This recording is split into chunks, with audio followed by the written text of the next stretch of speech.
I am proud of like the comedy and the work that I'm doing and the community that I'm building in Austin, especially for like other people of color and other Asian American comedians.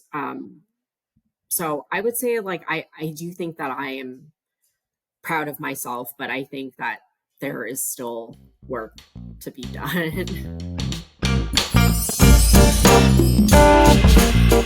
I'm Charla Lariston. I've been a TV writer for almost a decade, but it wasn't that long ago that quitting my day job and moving to Hollywood was nothing but a pipe dream.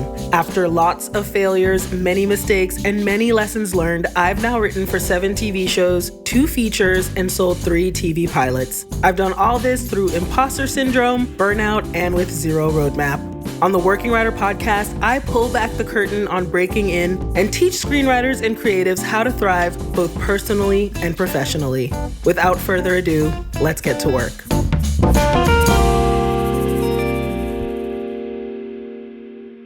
Welcome to another episode of the Working Writer Podcast. Thank you so much for joining me once again. I'm excited as usual to bring you today's episode. My guest today is Yola Jean Lu. She's an Austin-based comedian, writer, and actress, and she's one of the co-founders of the only all-Asian improv troupe in Texas called Yola Asian, and she also performs weekly with her other improv troupe that's all-female called Garage.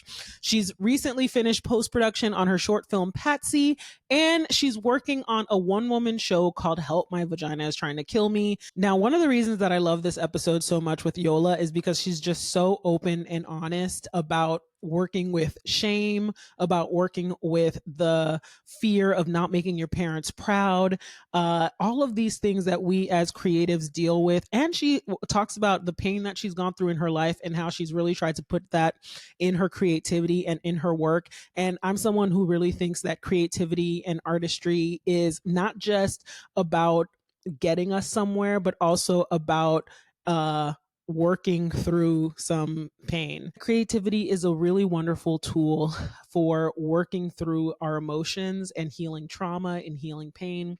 So I think that this is such a wonderful episode, and I'm so excited for you to check it out. Without any further ado, here's my interview with Yola Jean Lu. Before we start, this is just a quick trigger warning to let you know that this episode does feature a discussion about suicide and miscarriage that can be distressing for survivors of trauma. Please proceed with caution. Yola Jean Lu, welcome to the podcast. I'm so excited to have you.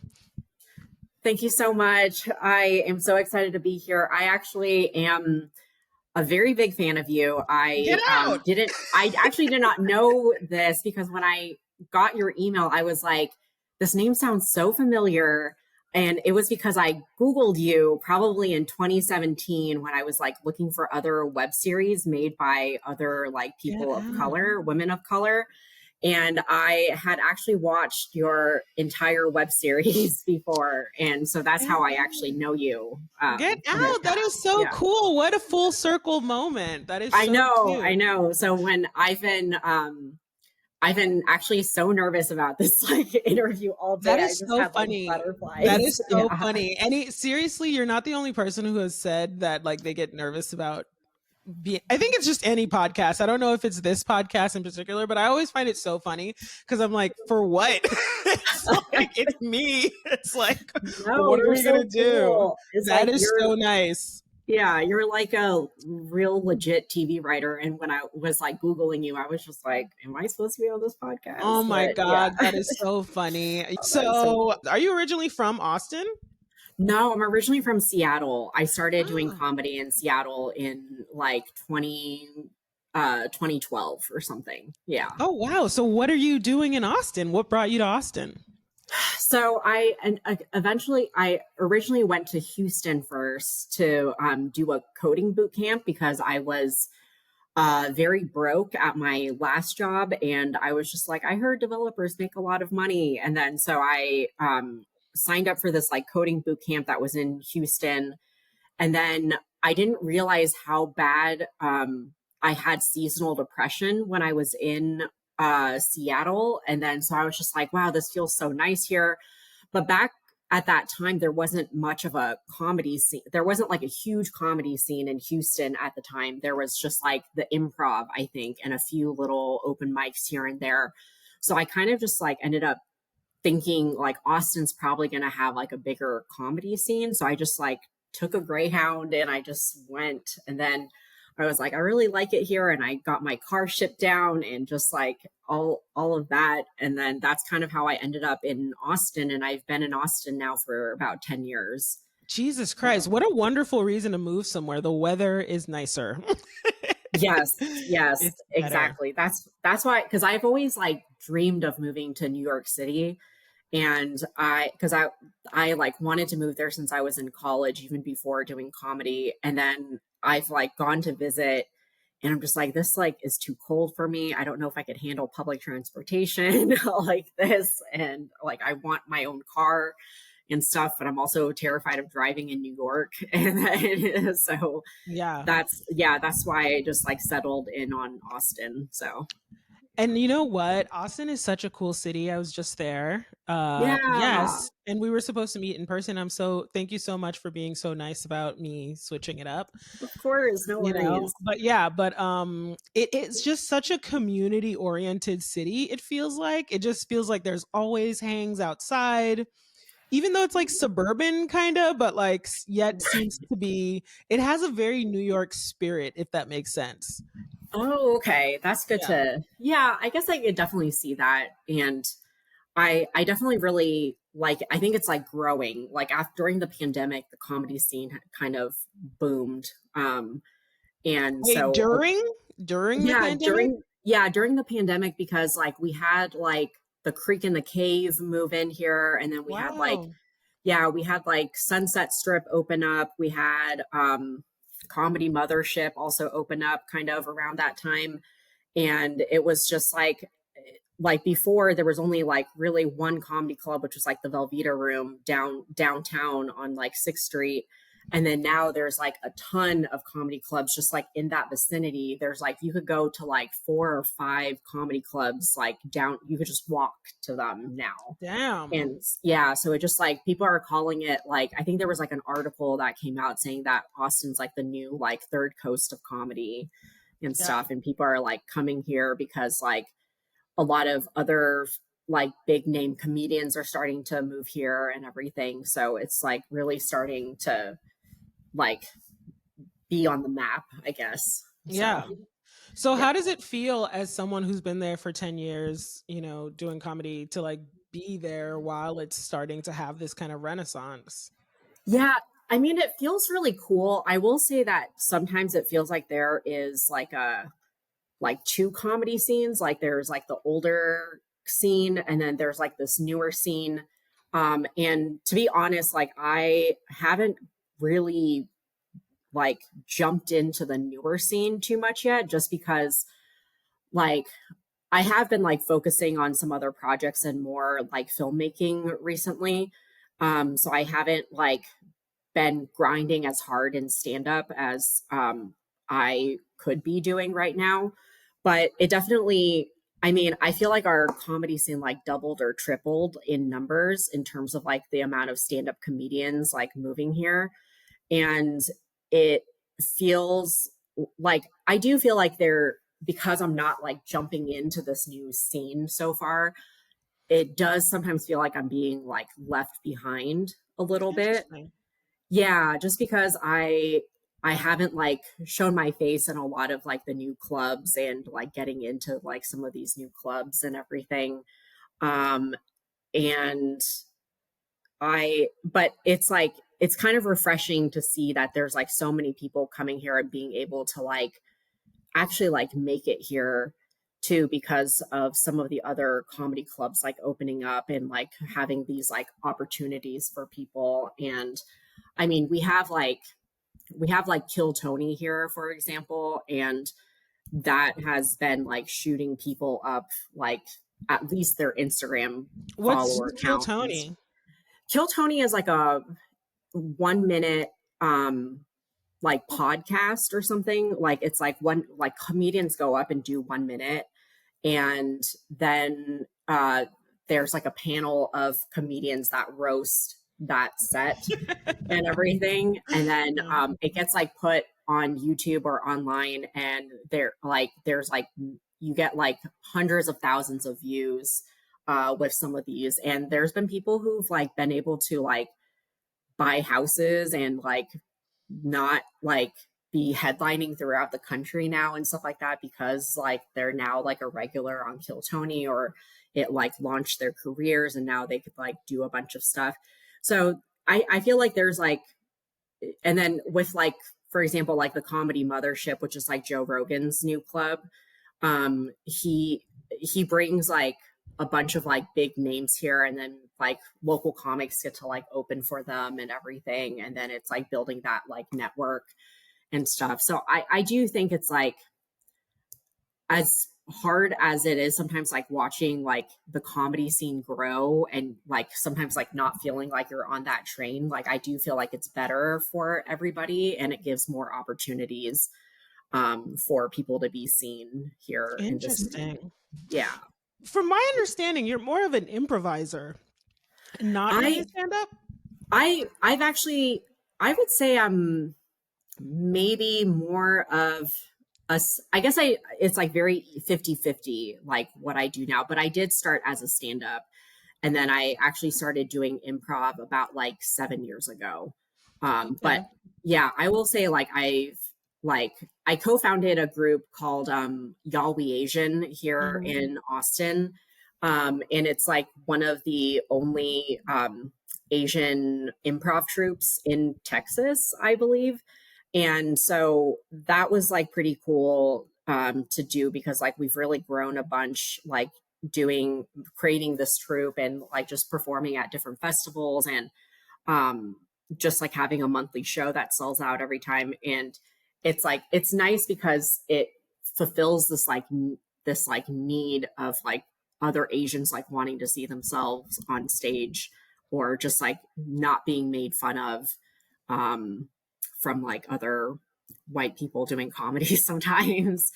And so I mean, I actually recently left that group to kind of focus more on some other projects that I'm working on right now, because it was there was a lot of it kind of felt like it was starting to turn into like a business, or not necessarily something that I could just like show up and perform at all the time. It was like responding to emails and all these like messages and like requests for whatever. And since I'm like one of the only founders that are left, I'm just like always picking up the slack here and there. And then so I was just like, I'm kind of tired of the operations side of things, so I'm just gonna kind of step away for now and stuff. But they're still going like really strong and everything, and like still selling out their shows and stuff. So I'm still really proud of like this like group that I created that's still going on without me and stuff. That's amazing. Good for you. That's a tough decision to make, to step away. Yeah, So yeah, it makes me really curious. Like, I mean, I have a lot of questions, because I feel like I didn't really hear how you jumped into comedy, from going, from being in Seattle, trying a coding boot camp and then not doing it, like, yeah, and then getting into comedy. And then I kind of want to know, like, what made you step away and what projects you're working on. So those are like three separate questions. So I'll start slow. Okay. How did you kind of like get into comedy? Like, how did you make your way into it from Seattle to Austin and things like that? Yeah. I would say I never thought I would do comedy. I actually didn't watch a lot of comedy growing up. It was like, I'll know a bunch of comedians will say like, oh, I grew up watching like this comedian and watching like Saturday Night Live all the time and stuff. And I actually never watched any of that. And I think like the first comedian I saw on TV was like Maria Bamford on Comedy Central. And it was like the first time I saw stand up. And this was in college, because like none of my friends like watch stand up or anything. It wasn't like super popular within like my communities and stuff. And so when I discovered it, I was just like, this is amazing. Like, I've never seen this art form before like this. And like, she's so funny. And so like when I was in like my family was like pretty like wasn't like super well off like growing up, and then so I like made it this point that I wanted to do better for myself. Like I wanted to like be able to make my own money, and then just like get a good job out of college. So I actually graduated early because I was taking classes all the time, and took like summer classes and like always maxed out my credits and everything. And I did, I think by the time I graduated, I had like 7 or 8 internships under my belt. Oh, And wow. and I was like working like 2 part-time jobs and like doing 2 part-time internships that were unpaid. And I was like the president of my sorority, and I was like basically doing all these things to like make it look good on paper when I graduated to like get a job outside. And I think I was like one of the only people in my graduating class that already had like a job offer when I like graduated. And then because I graduated early, I was just like, I don't really know what to like do with my time until I start work. And then I felt like I didn't really get to enjoy my time in college. So I ended up putting together a bucket list of everything that I wanted to do before I started my new job, because I was under this impression that once you start a job, like you have no life outside of your career. You're not totally wrong. Yeah. Yeah. And then so I was just like, okay, I'm going to do everything that I want to do right now. And then so I remember on my list, I wanted to try to be in the Vagina monologues, because that was I was like a really big fan of the Vagina monologues at the time, and still am. And I also wanted to be in a musical, because I tried out for a musical in junior high, but I was like so afraid to sing at the time. And they just casted me as like the background for something. And I was just like, nope, I want to like actually go all in this time and stuff. And then so I wanted to like be cast in a like a local musical production. And then on the other thing on my list was like trying stand-up comedy. And then so it was actually because of that, like my university offered a elective where they were teaching stand-up comedy. And I was just like, I'm just going to go take a class. They have a showcase at the end of it. And then I'm just going to do it and then have that checked off. And I will be completely done. And then I did the showcase, and honestly, absolutely killed it, like destroyed it that night. And then like, I was so nervous. Like I didn't eat anything for like almost 2 days leading up to it, because I thought I was going to like throw up. Yeah. And like afterwards, I almost did pass out when like the adrenaline was like all left my body. But it was just, I've never experienced a feeling like that before. So I was just like, okay, this is amazing. And then I ended up, because of that, changed the whole trajectory of my career. Wow. I ended up like, yeah. And I was like, I think I want to do comedy just off of that one set. Yeah. Mm-hmm. Because I was just like, oh, I kind of maybe have a knack for like joke writing and like performing and stuff. And then like I knew there was a lot to work on, but I wanted to like go all in on it. Yeah. And then so I like kind of changed the course of my career also. And then I ended up like getting like a like receptionist job somewhere. And then and I was just like, I'm going to push really hard and stand up, and then I'm going to move to New York and everything. And then I was just like, I was like very poor and stuff. And then so I had to like go into like an actual career. Not that being a receptionist isn't like but it just didn't pay that well at the time. And so that's kind of how I ended up getting into stand up, and then going into Houston eventually, because I was like trying to, work on my career to also make my parents proud of me and stuff, because they never fully understood me wanting to do comedy. So for even kind of to now, I'm still in these like two worlds of like this, like I'm like my foot's in like the tech industry, And then the other side of me is like very, very deeply involved in comedy and like filmmaking and acting and everything. So, but part of the reason I'm still just like grinding it out in tech is because I'm trying to like, I guess, keep my parents like satisfied, I guess. And I'm also like one of 3 children, and I'm kind of the only one that really has like a career so I'm like the kid that they could still brag about to their friends right now. Yeah. Yeah. So, but that's kind of how I got started into stand up. That's like a very long-winded way of saying I did a bucket list and then it ended up working out really well. So, Damn, very cool. yeah. Very similar to my entry and so many people's entry, you know. Mhm.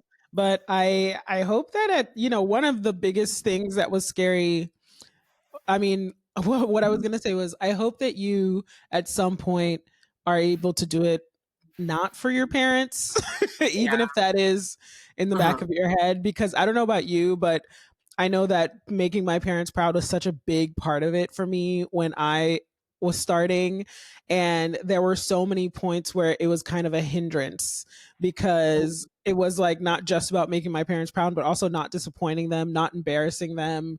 Like, I swear in general, and I swear in my stand up, and I swear in my work that I do. And now I swear less, but I remember that was a big thing with my mom. Like my mom would be like, my mom's super Christian and I grew up super Christian and just like Yeah. not swearing. And then I was just like, I'm going to do whatever I want. Like I actually am Yeah. not doing this for you. And I'm actually doing this because it's something that I want to do. And I don't know, I had to like literally just get to a point where I'm just like creating as if my parents don't exist a little bit because I'm just like, Right.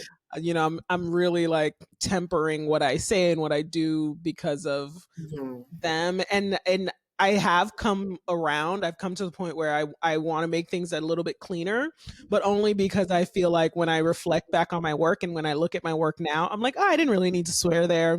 But I don't want anyone to tell me that. I want to figure it out by myself. Yes. Yes, So exactly. yeah. Do your parents approve of like your career choices and everything? My parents still to this day don't really understand what I do. Okay.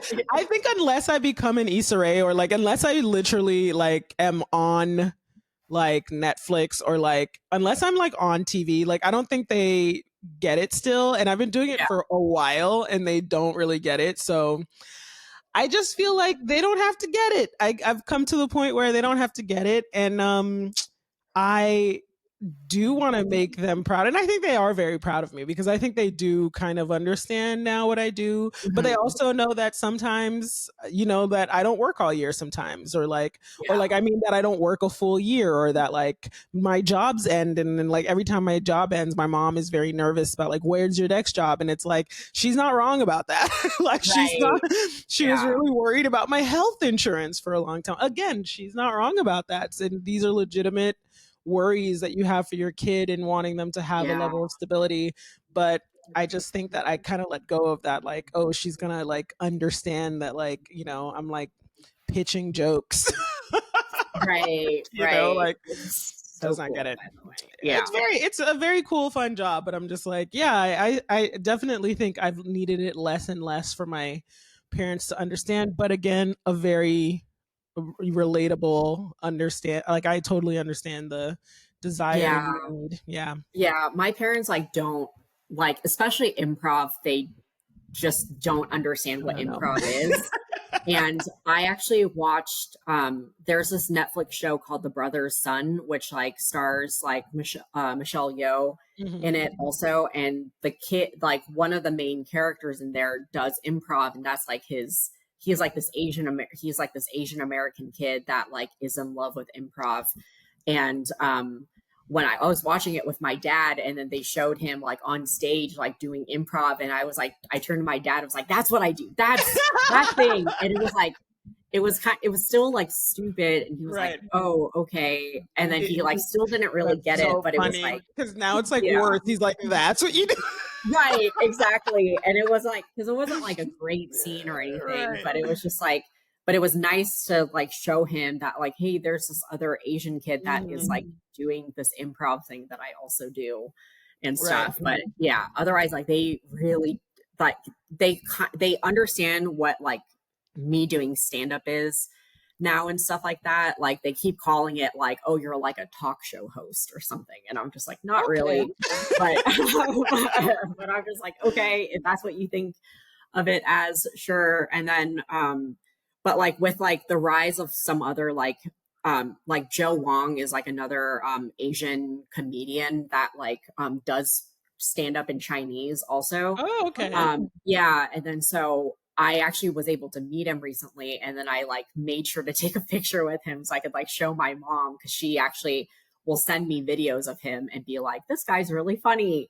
How come you're not this funny? and stuff. And then, but it was like, but then she like really understood like what I was doing and stuff. Okay. So yeah. I wonder if that's also a thing, because you're a girl, you're a woman, and Joe Wong is a man, and I always feel like that's always very different too. Like I feel like if I was a boy, my parents wouldn't have anything to say about what I do, but I think because I'm a girl, they have so much more say.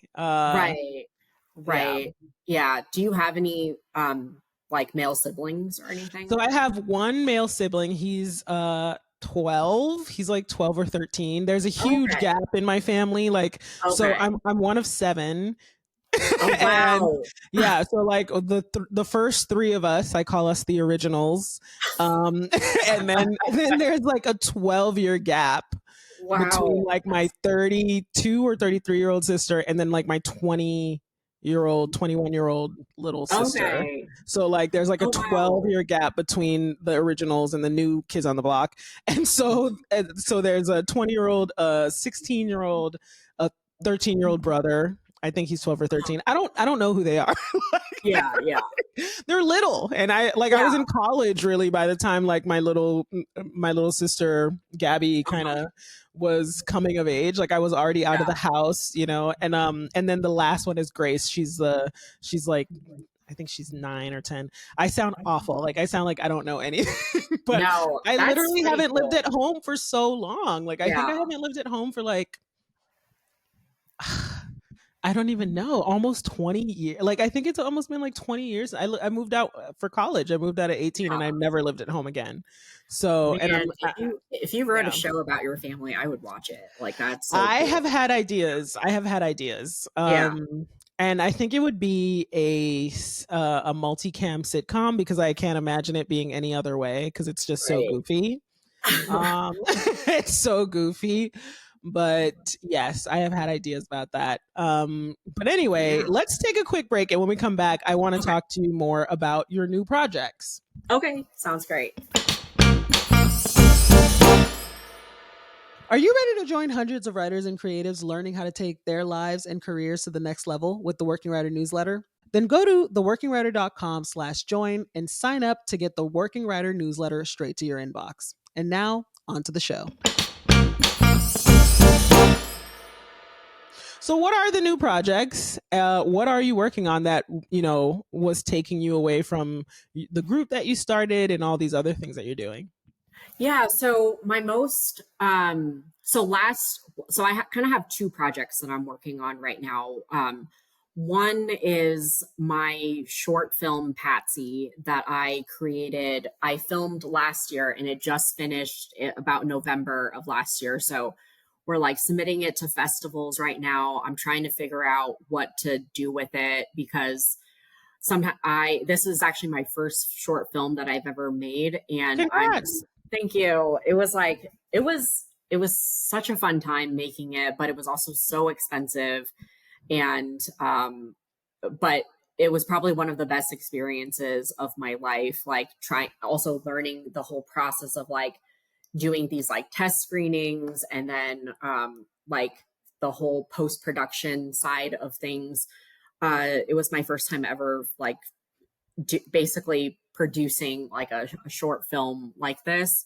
And it was a lot, but I'm trying to figure out what to do with it now. And I have honestly no idea except like submitting it into festivals and stuff. But I'm like thinking if like not a lot of stuff happens to it. It's a film that is narrated. It basically it's a film about me meeting this guy that I thought was like the love of my life, and he ended up just like breaking my heart. So I wrote this whole movie kind of about this guy, like after my divorce, because I'm divorced now. I just No also way. finalized, yeah, I just finalized my divorce like last year in June. And it's about like basically trying to find love again post divorce. And it's narrated by stand up also. And it's like a very true, like true story to me. And it feels like very honest, is what everybody says when they watch it. And so because it's also like narrated by stand up, I was like thinking like, okay, maybe next year after like all the festivals, like if we get in or not get in or something, maybe I'll try to like tour this to like other cities and do like a stand up show, and also like film, like show this like screening for this. That's all I could think about for like doing with the short film. And then I right now am mostly focused on a solo show that I'm creating called Help My Vagina Is Trying to Kill Me.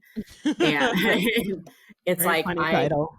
thank you. I am premiering it in Edinburgh in August this year. And then so it's my first time going and putting on a show there.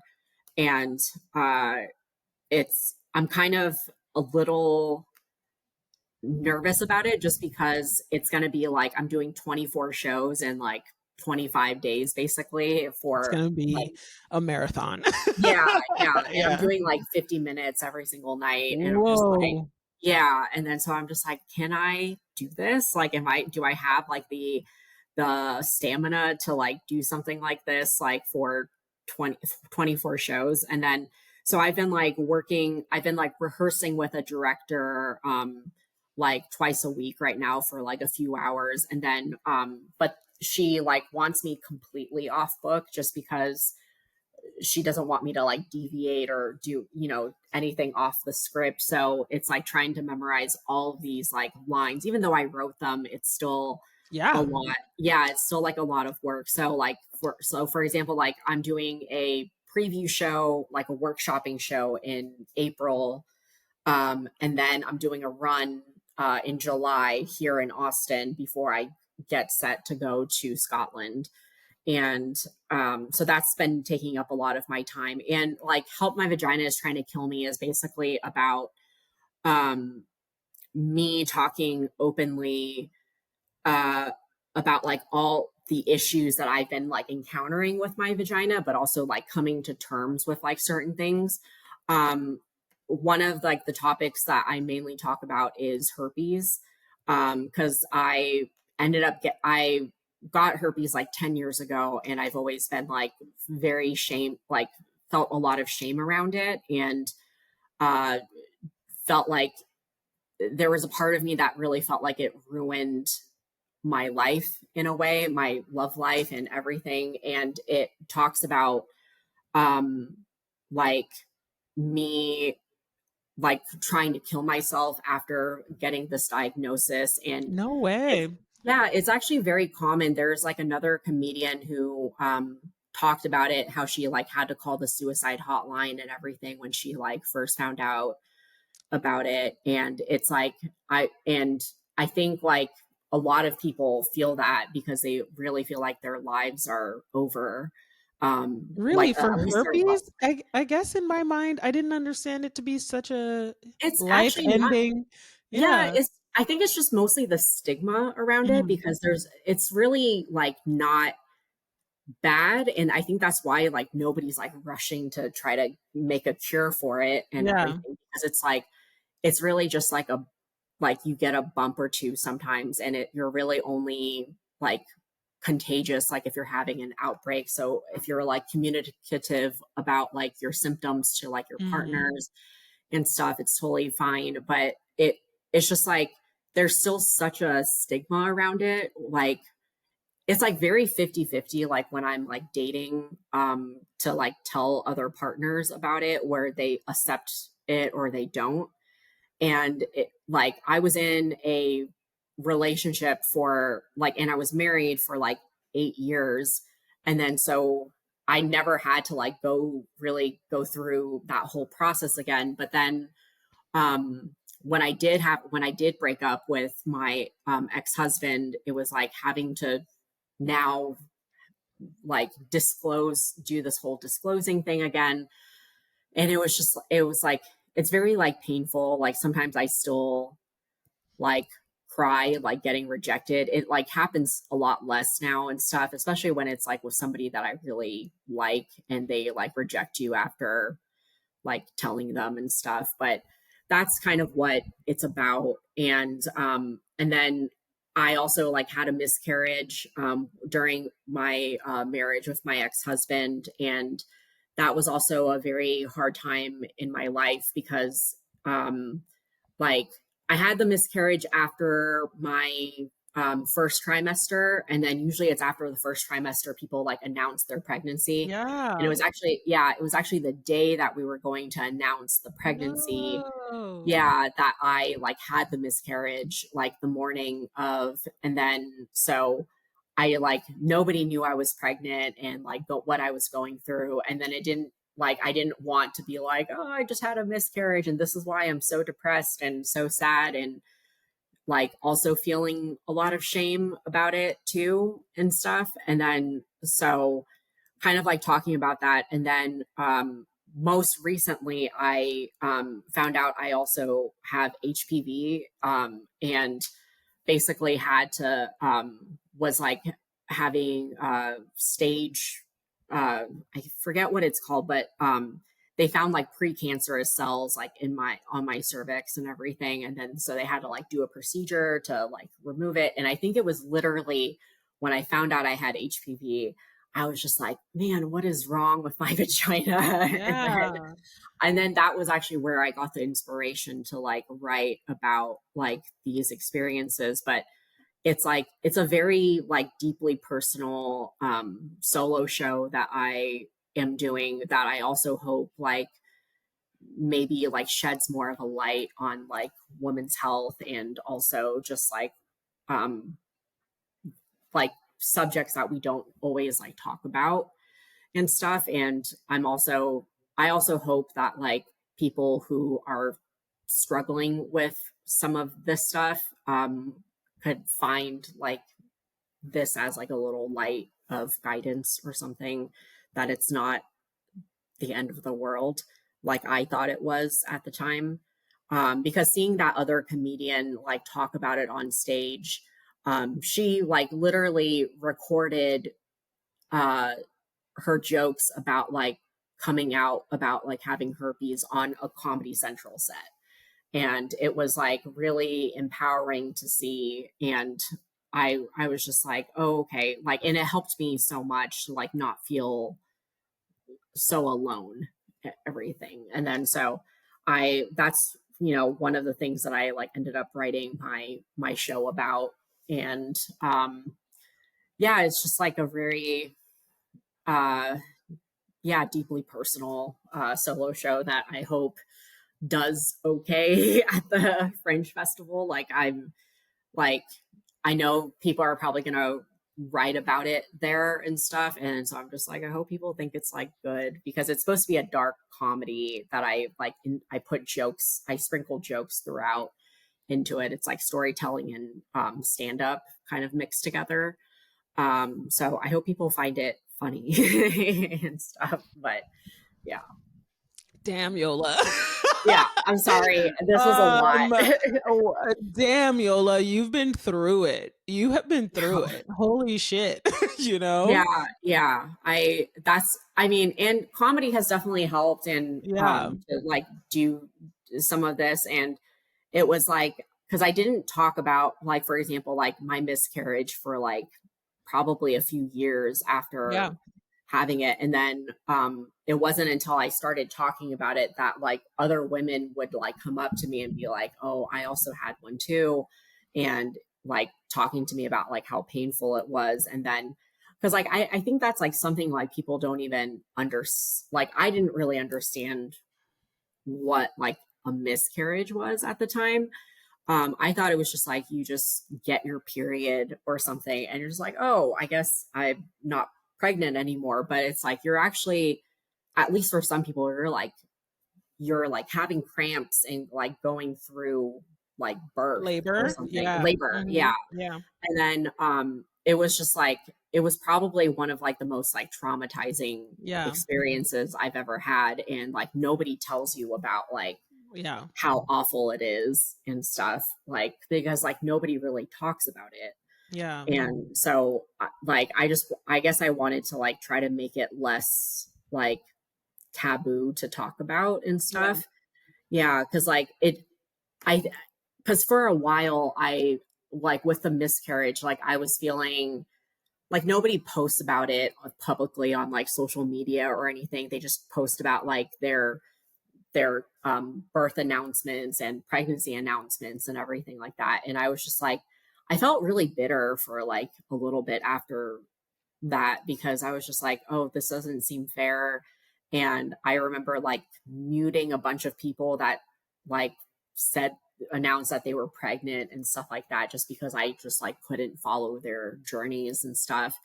And it took me a long time, like a lot of like my best friends have kids now too, and it like just took me kind of a while to like actually be, I am happy for them, but it did take a while to like genuinely be like Of course. not jealous and stuff. Yeah. Of course.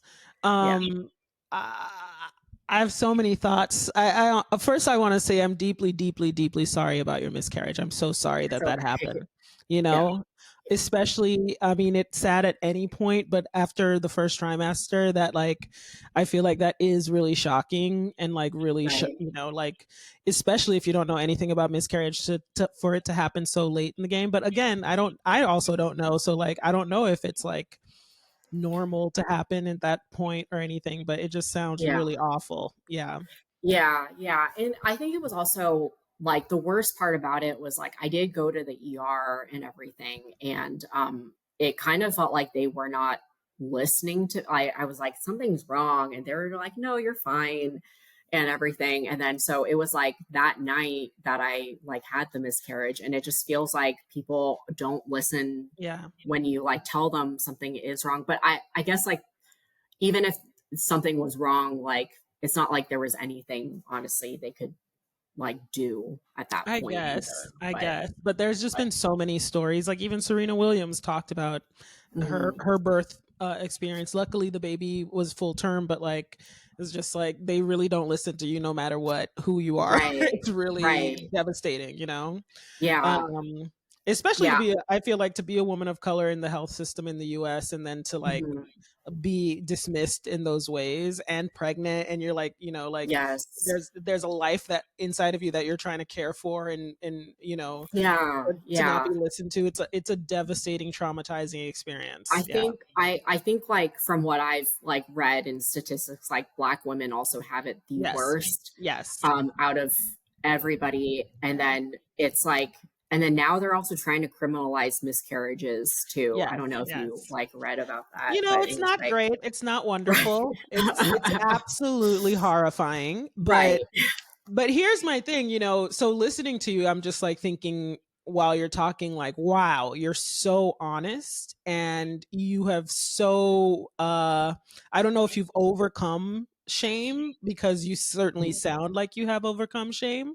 I'm so proud of you that you are putting a light on these things, thank you. not just the actual experience, but the shame of talking about it. I really do think that it'll be helpful to people Yeah, to talk openly about it and to hear that you're still standing and now you're making a show about it.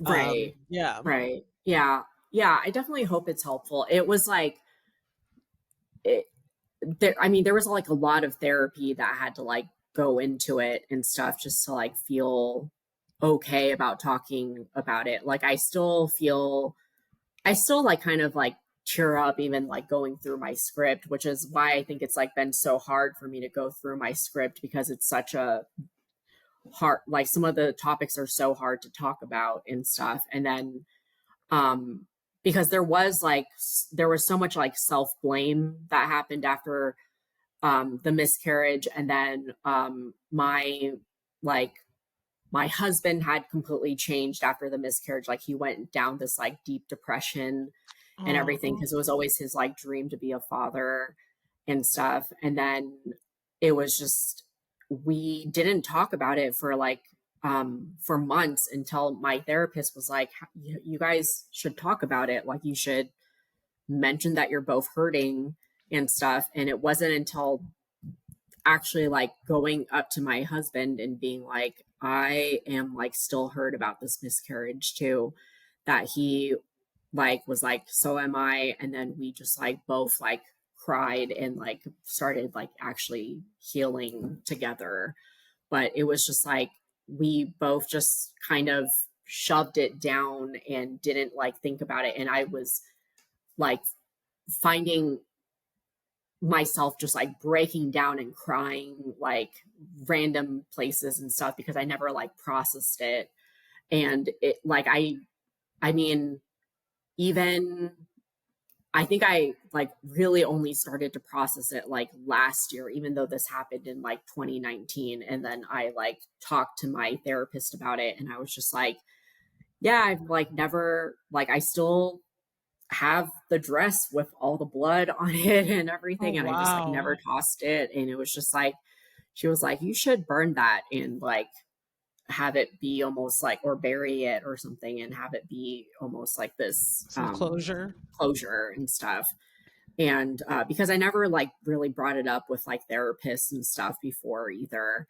And it wasn't until like I was seeing all these like pregnancy announcements like from my friends and everything, that it was like starting to just like hurt a little bit more. And then I started like bringing it up to my therapist, and she was actually like shocked that I was still feeling this way about things. And then so we started like working on closure for stuff. So yeah, so it's definitely and I have like some jokes now about like my miscarriage too and stuff, and then which are like so dark, but they work, I guess.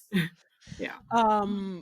I mean, I think that the solo show "Help My Vagina Is Trying to Kill Me" might be a very therapeutic process to do it over and over like that at Edinburgh, which I know I've never done Edinburgh, but I just, from my friends that have done it, I know that it is like a marathon, Right.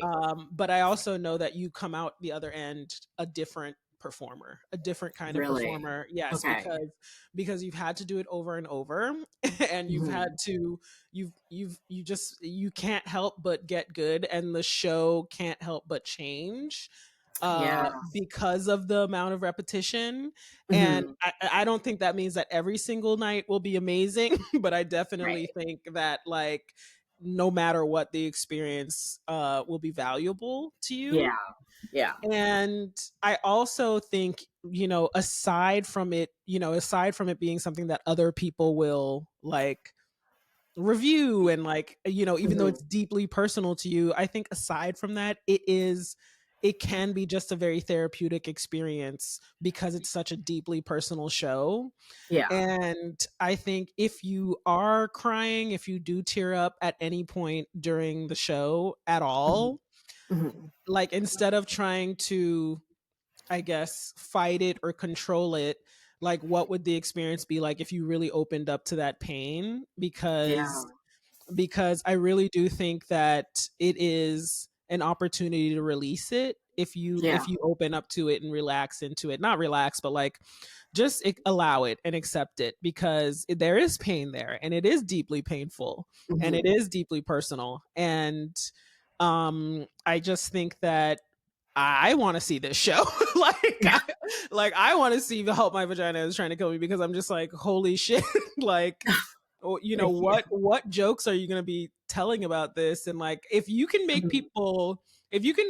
me cry, laugh, and cry in one show, I'm just like, this is a work of art, you know. So Oh, yeah, so I yeah. hope you lean into the pain and lean into the darkness of it and lean into the jokes, because I really think that that's the therapeutic power of comedy, of Yeah. creativity, of art.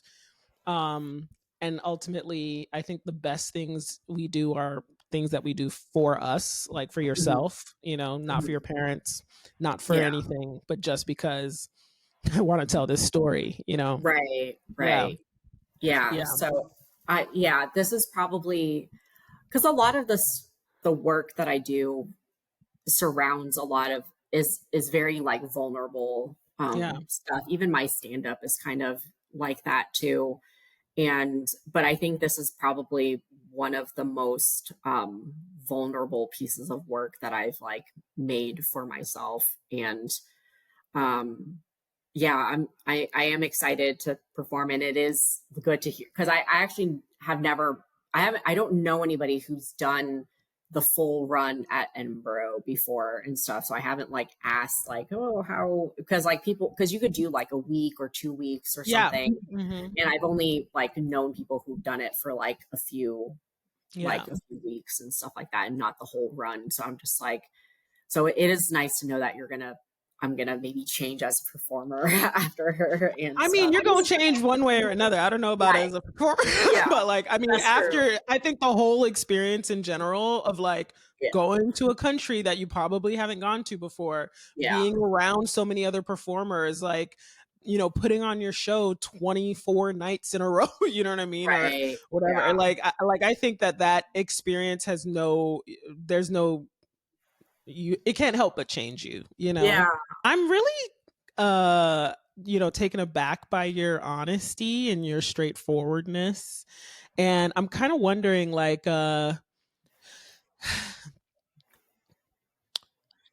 do you still feel this need to like kind of please your parents? Because I'm like wondering, is the person that, you know, before all the therapy, before all of the heartache with, you know, the miscarriage and the HPV and all these other things, like, Mhm. is that a different person, or are you still a person who, after all of this work, after being so much more not ashamed of your experiences and the things that have happened, like, are you still someone who needs the approval of your parents? I think it's like there's a part of me that wants to be like, no, I don't Yeah. necessarily need it, but I think like there is like a part of me that really feels like, no, I want to do everything that like would make like my mom proud or something. But I do think that she is proud of me. Um like she is proud of me now, and has seen all the things that I have like accomplished, because if I like win anything or have get any sort of write up, like I absolutely send it to her immediately and stuff. Yeah. So she like she she knows of like all of my accomplishments. But I do think that I over the years, like when I started like really telling my own story and everything, it had less and less to do with like trying to like make my parents proud, but really just to create art that I wanted to see Mhm. instead, without necessarily having it be because I wanted to like succeed in such a big way that like would make my mom proud. And it's actually interesting because so my mom actually has MS. She has like pretty severe Aw. multiple sclerosis, and she uh, has been having some like pretty big health issues too, where she doesn't think that might she thinks like she might not live for like another few years, like she's just here for a few more years and everything. And I remember when she told me that, like I was so upset about it. But the first thing that came in my head was just like, man, I didn't accomplish anything like big enough to like make my mom proud by the time she like with leave or something. Aww. And that was like the first thing that like came to mind. And then I was just like, what can I do that could maybe like make my mom more proud of me, or have such a like have a big impact of something that would like make her finally understand like this is really what I want to do. And then so I've been like thinking about like things like that. And then so I do think that there is still a part of me that is just like, I do want to make her proud, but then I also know that, you know, if I don't have that much time with her left, like she probably doesn't care about these like accomplishments or these other things. Like she probably just wants to spend time with me instead. And so that's because like I was like literally I spent like all night like brainstorming like, okay, what can I do in this time period? And then I also talked about it in therapy, and I was just like, okay, maybe all that I could do is just like be supportive and be there for my mom and stuff at this time. And that was kind of like a really hard thing to like swallow, because like I did want her to like really, I wanted her to like be proud of me for like doing what I like, chasing what I love. And I think she is, but because like I feel like sometimes like in this like Asian culture, sometimes like we don't like always like express our feelings and emotions. Like my parents have never like told me that they love me and stuff. And but I know that they do love me, but they just never vocalized it. Yeah. And then so I'm trying to think that that's like maybe the same thing, too, that she is proud of me, but she just doesn't know how to express it in a way. Yeah. Question for you then. Are you proud of you? Oh, I'm pretty hard on myself. I always think that I could work harder, but I would say that like I am proud of everything that I've accomplished so far. Yeah, I think I'm proud of everything I've accomplished so far. I'm proud of like the work that I've been like doing in therapy to grow and be a better person. And I am proud of like the comedy and the work that I'm doing and the community that I'm building in Austin, especially for like other people of color and other Asian American comedians. So I would say like I do think that I am proud of myself, but I think that there is still work to be done. Absolutely. Yeah. Damn, Yola, you done hit me with some deep stuff for this interview. No apologies at all. I've absolutely loved talking to you. Like, I think you're such a bright light. I'm like, I think this show is going to be really wonderful, no matter where it is right now. I think literally just hearing you talk about your experiences, like, I just really hope that you can be really present in the experience of Edinburgh, you know, and like because have you ever seen Natalie Palamides' shows? Yes, I have. Yes, she's excellent. Yeah. Yes, I have. Yeah. Yes. Okay. And I had one idea for your Patsy short, because, you know, a lot of, if you were a TV writer, then you would have probably made a short, and then you would possibly write a pitch to sell it as either a TV show or as a film, as a feature or something like that. So there's, it can you can use it as a proof of concept for a larger idea. Yeah, so that's always an option as well, so that you can get multiple uses out of this short, especially since you said it was expensive. Yes. So I really think it might be good to use as a proof of concept for something bigger. Okay. That's just That's an that's a idea. great idea. Yeah, Yeah. you should definitely do that. Okay. Thank you.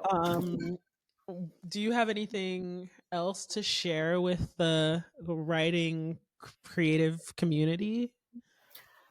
Uh, I don't think so right now. I think that's like most of the stuff that I've been working on for the last few months and everything, and I'm gonna be doing that for the next like um uh few months going forward. And I am trying to make another short film by the end of the year or beginning of next year if I could secure some more money for this. Mhm. Mhm. But so I've I definitely have gotten really into more like writing scripts and shorts and everything. So I kind of once after making Patsy, like it's really I've really gotten like this like filmmaking bug uh, on me. So I'm trying to. I actually am like very proud of the web series that I made in 2018. It just like I made it for like $8,000, like 6 episodes, and I there's one episode that is like very close to me that has like gotten like pretty good attention, but I think like I could rewrite it a little bit and then maybe refilm it to make it higher quality. So that's one of the things that I'm trying to do for next year, just like to actually make it into its own standalone short film and stuff. Very cool. You're Yeah. working on quite a bit, whether you realize it or not. You're doing quite a bit. And it definitely sounds like it was the right move to step away from your improv team to focus Yeah. on these super important, really personal projects. Thank you. Thank you so Yeah. much. Yeah. Yeah. It was an absolute pleasure to meet you and to talk with you and to hear about your story and your projects. Thank you so much for coming on the show. Yeah, thank you so much. It was so great to meet you. This was honestly a very like a dream come true for me to be able to talk to you. So thank you so much. I'm sorry, Yola. I can't take that seriously. No, seriously, I've like been telling everybody That about is this. so Like, funny. I'm just like, oh my God. All right, I'll take it. I'll take it. yeah. All right. Thanks. Thank you. Have a great day. Well, I hope you enjoyed that episode. Like I said, this episode was so honest and open, and she really just puts everything out there on the table. And I hope that you got a lot out of it. If you're dealing with shame, if you're dealing with trying to make your parents proud, I really hope that you find ways to work through that with your work, with your art, with your creativity, because I think that that's one of the most wonderful things about being writers and creatives is that we have this tool at our disposal to work through our emotions, work through our pain, work through our past traumas, and really use it as something that can just not just bring joy to ourselves, but also to the world. That's all I got for you today. Until next time, get out there, get to work.